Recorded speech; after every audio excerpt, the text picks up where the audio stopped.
Fala galera, estamos aqui com o mestre, a lenda de muito tempo, Rogério Camões. Seja bem-vindo aqui no meu canal, mestrão. Prazer estar no teu canal. Bacana. É um prazer estar aqui. Prazer.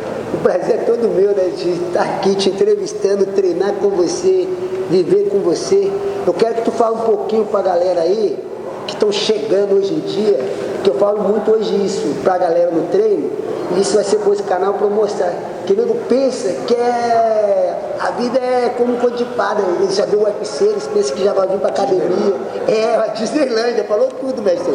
Vão treinar, já vão ser contratados pelo UFC, vai fazer uma luta, aí amanhã vão ganhar $300 mil, aí depois de amanhã já vão estar andando de Bentley, de Ferrari, de uma Land Rover, vão ter a vida do Anderson Silva com a do Jacaré. Então eu quero que você conta assim um pouquinho do seu início, mestre. Quando tu começou, porque você já treinou, pô, eu não tenho nem número aqui, Valide, Rogério, Minotouro, Feijão, treina antes até hoje, me treina.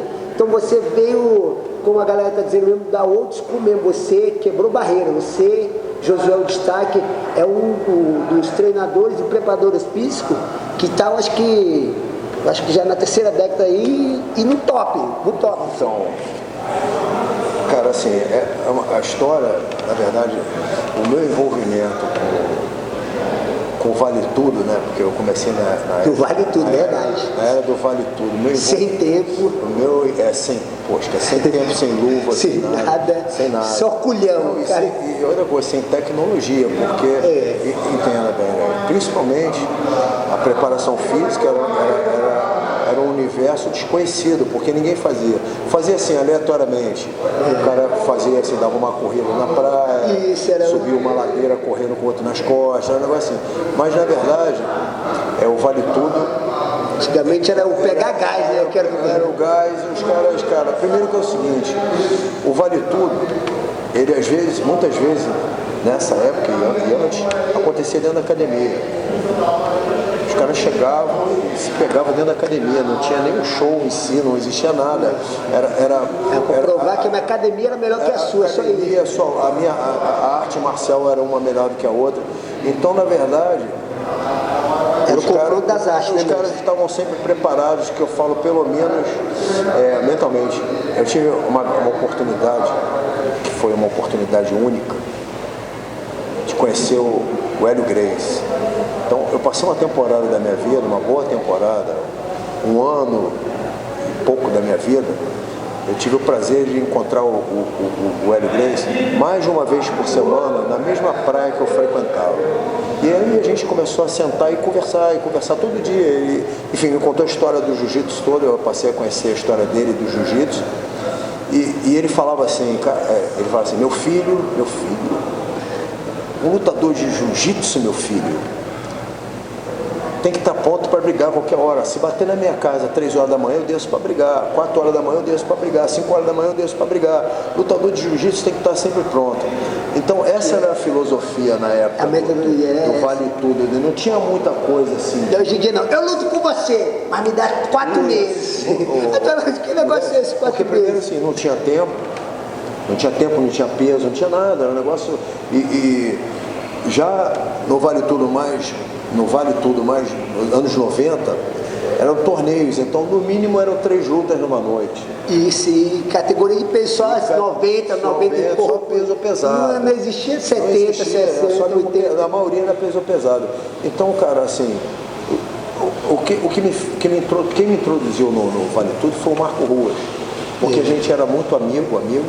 A gente dava aula na mesma academia, eu dava aula de judô. E ele já tinha essa mentalidade, já era assim, cara. Ele era um casca.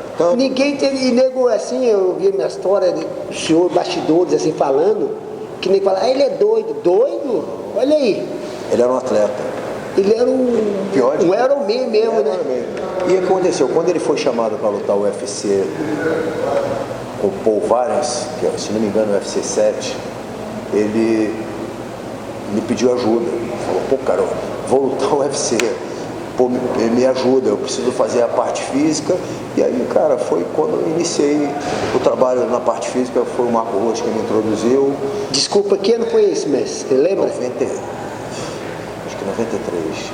93, cara, eu nem sonhava em treinar nada. Garoto. sonhava em treinar nada. Pô, que loucura, né, cara? E aí depois do Marcos, cara, a coisa repercutiu, o trabalho, que o Marcos entrou muito forte, aquela coisa, e aí começaram a aparecer outros lutadores procurando pela minha ajuda. Então apareceu. Quando o produto é bom, não precisa nem de divulgação, né? O pessoal mesmo vem atrás. Na verdade é o seguinte, eu fiz aquele trabalho com o Marco, mas não achei que ia dar continuidade. Aquilo ali foi o Marco e ponto. Só que repercutiu e, na verdade, eu comecei a pensar numa maneira de preparar os caras para o Vale Tudo. Comecei a pesquisar muito e falei, pô, como é que eu vou preparar um cara para um Vale Tudo? É complicado, difícil, não existia ciência, não existia nada. Realmente. Hoje ainda existe, mas ainda não, é hoje pouco, ainda é pouco, mas já existe bastante. Mas já existe bastante. Melhorou o que era antigamente. O senhor, desculpa falar, o senhor tirava leite de pedra. Tirava leite de pedra. O que eu falo é o seguinte, cara, eu tive uma oportunidade, talvez a oportunidade que eu tive, talvez hoje, para quem está começando hoje, os treinadores de hoje, eles não vão conseguir ter talvez a mesma oportunidade. Por quê? Primeiro que eu peguei os primórdios. Então, na verdade, eu fui no Rio de Janeiro, eu fui o primeiro cara a acreditar em preparação física para o MMA que era Vale Tudo. Eu fui pioneiro, eu resolvi acreditar naquilo. Primeiro que não dava dinheiro, não dava nada. Era, isso. Eu tive a sorte. Era uma mega cena, assim, era uma mega, podia estourar, eu vou apostar, mas não dava dinheiro aquilo. E o que acontece? Eu tive a sorte, cara, de pegar a grande maioria dos caras do Carson Gracie Team.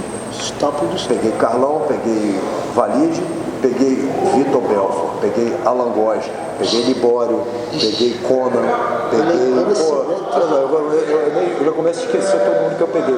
E eu peguei esses caras nessa época de Vale Tudo. Então, tipo assim, eu tive a melhor escola, era o melhor time de Vale Tudo, em que eu pude fazer um laboratório em termos de como preparar um atleta. Então, eu tive sorte. Você entende? Variedade de porque isso eu tive. Biotipo, né? Tudo, a variedade. E outra coisa, o Conan é um monstro desse tamanho de bola assim, mas é um monstro. É um monstro. Vali também é um tampinho assim, mas era um quadrado. Era um fenômeno. O Carlão era um cara que chegou lá com 80 e poucos quilos, foi parar em 120. O Alan Góes parou em 100 quilos, forte pra caramba. Então, tipo, foram duas coisas importantes para mim.